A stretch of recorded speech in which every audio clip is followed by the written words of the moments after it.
Rita Rudaini dilihat tampil menyenaraikan perkara yang didakwa telah diabaikan dan tidak pernah ditanggung oleh bekas suaminya Aidil Zafwan.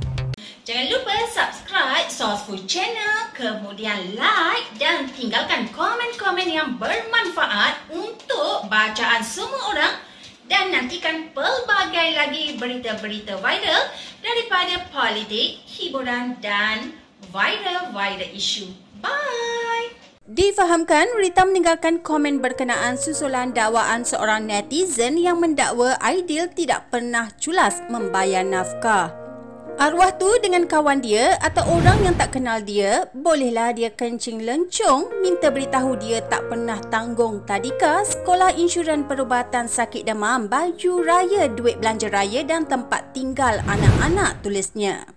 Rita turut mendakwa Aidil tidak pernah datang menjenguk anak-anak mereka termasuk tidak pernah menghubungi mereka. Bercerita, saya tak bagi jumpa anak bagai. Masa kecil-kecil mahkamah bagi kebenaran seminggu sekali datang tengok anak, kenapa tak datang? Telefon pun tidak. Banyak nak cerita, cuma arwah jangan nafikan, katanya.